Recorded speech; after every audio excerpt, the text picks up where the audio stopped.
मनीष जी, आपने जब शुरुआत किया ये युवा विंग्स का, कब शुरुआत की है, क्या क्या थोड़ा सा उस पर प्रकाश डालते? ये 1995 में हमने शुरुआत किया और उस समय हम पटना यूनिवर्सिटी के स्टूडेंट थे। पटना कॉलेज पटना से इकोनॉमिक्स ऑनर्स कर रहे थे। और हम लोगों के मन में जो धर्म के बारे में एक धारणा बना था कि ये धर्म मतलब सिर्फ पूजा पाठ तक सीमित है और मंदिर जाइए, लेकिन शांति कुंज हरिद्वार जो हमारा मुख्यालय है गायत्री परिवार का, वहां जाने के बाद हमारा कंसेप्ट चेंज हो गया।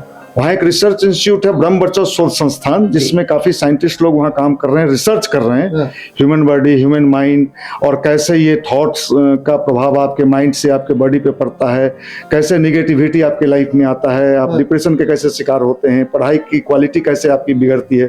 तो ये सारे चीज वहाँ जानने के बाद मुझे लगा यार ये तो बहुत बड़ी चीज है और ये हमारे बिहार के युवाओं को जानना चाहिए। हम लोग तो वही सिर्फ पूजा पाठ तक इसको मान रहे थे, लेकिन ये इतना बड़ा साइंस है कि हमारे जीवन के हर विकास इसमें छिपा हुआ है। और उसी समय हम लोगों के मन में ये संकल्प हुआ कि इसको चल के हम लोग बिहार में शुरू करें। जैसे बिहार में देखिए विद्यार्थी लाइब्रेरी में बैठे हुए हैं, कोचिंग संस्थान में जाते हैं, बहुत समय होता है जब बार बार असफल हो जाते हैं। अभी आप देख रहे हैं शिक्षक भर्ती लगातार चल रहा है, कभी TRE 1 आ रहा है, TRE 2, TRE 3, अब TRE 4 आ रहा है। लेकिन एक ऐसे विद्यार्थी मिलेंगे, एक ऐसा तबका मिलेगा जो कभी 1 अंक से, कभी 0 पॉइंट से, कभी कुछ अंक से, और अंत समय जब आता है, जब एग्जाम का समय आएगा, अंतिम समय आएगा, उब जाएंगे कि अब क्या करें, इस बार भी हम असफल हो जा रहे हैं। मतलब उनका संतुलन जो है, एक तरीका से दिमागी संतुलन देखिए, असफलता के बाद बहुत असंतुलित हो जाते हैं। उनको क्या कुछ कहिएगा? देखिए, सबसे बड़ी चीज ये है कि हम सिर्फ नौकरी पर आधारित अगर सफलता को सफलता मानते हैं तो हम कतई इससे सहमत नहीं है। हमने हजारों हजार लोगों को देखा है जिनको नौकरी नहीं मिला, लेकिन वो पढ़ने में बहुत अच्छा थे और आज काफी लोगों को वो पढ़ा भी रहे हैं और उससे काफी पैसा भी उनके जीवन में अर्न आया है। हमारा कहना छात्रों को ये होता है कि आपके सामने जो आपका सब्जेक्ट आया है, जो विषय आया है, क्या डेप्थ में आप उसको गहराई से आप स्टडी कर पा रहे हैं? क्या उसका डेप्थ नॉलेज आपके पास है? अगर आपके पास सब्जेक्ट का डेप्थ नॉलेज है, डेप्थ गहराई से आपने उन सारी चीजों को स्टडी किया है, हम पूर्ण विश्वास के साथ कह सकते हैं कि आपके जीवन में कभी आर्थिक संकट नहीं आ सकता है। आप अपने बल पर एक बढ़िया सिस्टम को डेवलप कर सकते हैं। और आप एक नौकरी खोज रहे हैं, आप नौकरी लेने वाले नहीं, कई लोगों को आप नौकरी दिलाने और देने वाले बन सकते हैं। इस पर हमारा फोकस्ड होना चाहिए। नौकरी मिल गया तभी हम सुखी होंगे, नौकरी नहीं मिला तो हम सुखी नहीं होंगे, तो वो तो एक सीमित संख्या में है। लेकिन हमारा पढ़ाई कभी बेकार नहीं जाता है, इस सोच के साथ हमारा पढ़ाई होना चाहिए। ये बिहार के युवा को आपका क्या संदेश होगा, क्या सुधार होना चाहिए बिहार के युवा में? चूंकि आप लगातार युवाओं से मिलते हैं, उनसे बात रखते हैं, उनकी समस्या भी देखते हैं। बिहार में यदि देखा जाए वर्तमान समय में पूरे विश्व में सबसे अधिक युवा बिहार के हैं, भारत के परिप्रेक्ष्य में भी देखिए तो इन युवाओं को आपका देखिए, मेरा तो फर्स्ट ये रहता है कि ठीक है, आप बिहार के युवाओं की एक सबसे बड़ी कमजोरी है कि साहब हमें नौकरी चाहिए। चलो ठीक है, आप फर्स्ट प्रायोरिटी अपने जॉब को, उसकी तैयारी को आप देते हैं। हम लोग का भी फोकस्ड होता है कि आप ठीक है फर्स्ट प्रायोरिटी उसको दें, लेकिन सेकंड ऑप्शन भी आपके जीवन में होना चाहिए। मान लीजिए फर्स्ट ऑप्शन नहीं हुआ, उसके बाद हमने अपने जीवन को बेकार समझ लिया, हमारे जीवन का कोई उद्देश्य नहीं है, हम निरर्थक हो गए, इस बात से हम कतई सहमत नहीं है। आपको सेकंड ऑप्शन के रूप में बहुत सारे ऐसे चीज हैं जिसको लेके हम आगे बढ़ सकते हैं और जीवन में सफल हो सकते हैं, उस पर भी हमें फोकस करना चाहिए। ये हम विशेष रूप से बिहार के युवाओं को कहेंगे, क्योंकि यहाँ पुरुषार्थ की कमी नहीं है, मेहनत की कमी नहीं है। कमी है तो ये है कि नौकरी के अलग हट के कुछ भी हम सुनने को अगर तैयार नहीं है तो फिर पूरे फोकस्ड उस पर बढ़ रहे हैं और किसी कारण से, जैसा कि भी आपने कहा कि 1 नंबर या 2 नंबर से उनका असफल हो जाता है, तो फिर तो हमारा पूरा का पूरा लाइफ बेकार चला जाएगा।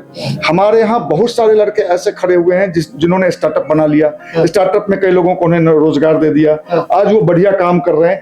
ऐसे बहुत सारे वर्क हैं जिस पर हम काम कर सकते हैं, फोकस बना सकते हैं और अपने जीवन को हम सफल बना सकते हैं। आप प्रत्येक साल एक कार्यक्रम आयोजित करते हैं जिसमें युवाओं को मोटिवेट भी किया जाता है, उनको ये भी बताया जाता है कि आप क्या है। जैसे एक तरीका से देखा जाए तो वो हनुमान है, आप जमंत के रूप में उनको जागृत भी करते हैं।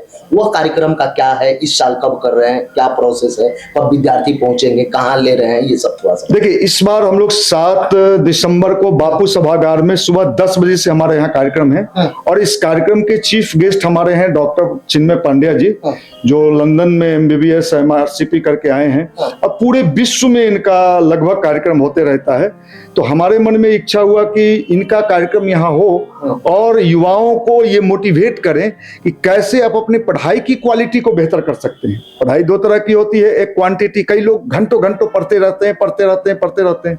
हम लोग इस पर फोकस डालते हैं कि क्या आपकी क्वांटिटी जो है वो क्वालिटी में कन्वर्ट हो सकती है क्या? कि आप अपने पढ़ाई के लिए कम समय में ज्यादा चीजों को गेन करने की कैपेसिटी आप क्या डेवलप कर सकते हैं क्या? उसका मेथड क्या हो सकता है, वो किस मेथड से वो सब चीजें हो सकती है। और इन चीजों को लेके हम लोग बापू सभागार में 7 दिसंबर को हम लोगों ने कार्यक्रम, बड़ा रोचक कार्यक्रम है, बहुत सारे उसमें ऐसे कल्चरल एक्टिविटीज को भी हमने युवाओं के द्वारा रखा है। जो जैसे अभी क्या होता है कि लोग ये सोचते हैं कल्चर मतलब फुहरपन, कल्चर मतलब ऐसे ऐसे गाना, ऐसे ऐसे संगीत जो आदमी को फुहर बनाता हो। हम लोगों ने वहां जो कल्चरल एक्टिविटीज में रखा है उससे एक बिहारीपन होना, अपने आप में गर्व होने की बात होगी। एक अपने आप में ये फीलिंग्स आएगा कि अगर हम बिहार में पैदा हुए हैं तो हम पिछड़े मानसिकता या जो हमारे बारे में लोगों ने धारणा बना, ऐसा नहीं हो। इस तरह के कल्चरल एक्टिविटी को भी हम लोगों ने वहां डाला है जो युवाओं को काफी पसंद आएगा और उनको मोटिवेट भी करेगा वो कल्चरल एक्टिविटी, और उनके जीवन को भी बदलने का दिशा धारा तय करेगा। ये फ्री है, इसमें कोई पैसा नहीं है, कोई चार्ज नहीं है। हम लोगों ने युवाओं के लिए वहां विशेष रूप से नाश्ते के भी बंदोबस्त किया है, तो जितने भी युवा आएंगे उनका टाइम वहां स्पेंड करेंगे तो उनको अच्छा लगेगा और उनको लगेगा कि एक सार्थक जगह पर आज हम गए जिससे हम मोटिवेट हुए। जैसे माँ बाप को भी देखिए, कोई नौकरी की तैयारी करे या पढ़ाई भी करता है तो नंबर गेन करना वो चाहते हैं कि हमारा बच्चा 90% लाया, अगला बार 95% आना चाहिए, उसको एक होमवर्क टाइप के दिया जाता है। कई सारे ऐसे अभिभावक होते हैं, यदि उनका बेटा सफल नहीं हुआ या बेटी सफल नहीं हुई तो उसको वो लोग हमेशा से बोल देते हैं कि नकारा है, इसका कुछ नहीं होगा। वैसे एक कंडीशन में, चूंकि आप सबसे अधिक युवा से बार बार मिलते हैं, देख रहे हैं, हर एक जगह पे जा रहे हैं, युवाओं में क्या 5 क्वालिटी होना चाहिए जिसमें युवा को जज करेंगे, हाँ यह सार्थक में युवा है, ये निकम्मा युवा नहीं है, ये क्वालिटी वाला युवा। देखिए, सबसे पहले तो जहां तक माता पिता की बात है तो माता पिता से मेरा ये निवेदन होगा कि माता पिता कभी अपने बच्चों को इतना फोर्स ना करें, उनको समझने की कोशिश करें, मित्रवत उनसे व्यवहार करें। अगर आप बहुत ज्यादा फोर्स करते हैं, बहुत सारे माता पिता ऐसे होते हैं, कहते हैं हमारे बाबूजी ने हमारे साथ ऐसा किया था, हमारे पिताजी ने हमको इतना मारा था। समय काल और परिस्थिति बहुत बदल चुका है, पहले के टाइम में अब के टाइम में काफी अंतर आ चुका है। तो हम लोग यहाँ बीच बीच में क्या करते हैं, माता पिता अभिभावक सम्मेलन करते हैं जिसमें माता पिता को भी बुलाते हैं लड़कों से जुड़े हुए, और उन लोगों को बताते हैं कि आप अपने बच्चों को कैसे फोकस करके पढ़ाई के लिए और बिना बहुत ज्यादा प्रेशर डाले हुए, क्योंकि आज के टाइम में प्रेशर डालने की जो सिस्टम हम लोग देख रहे हैं, सुसाइडिंग एटीट्यूड बच्चों में बढ़ रहा है, प्रेशर बहुत ज्यादा बढ़ रहा है, डिप्रेशन के शिकार हो रहे हैं, एंजाइटी के शिकार हो रहे हैं। तो पता चले बनने के बदले वो और बिगड़ गए और बनने के बदले वो ऐसे हो गए कि आप उनका कुछ नहीं कर सकते हैं। इसलिए हम लोगों को सही सूझबूझ से काम करना पड़ेगा और सही प्रोसेस में हमें आना पड़ेगा।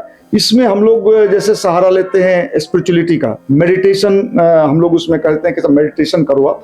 जैसे गायत्री मंत्र पर भी हम लोग बताते हैं कि उसका फ्रीक्वेंसी है, उसका मेडिटेशन में काम करता है। तो सकारात्मक सोच, सही लोगों के और दोस्ती।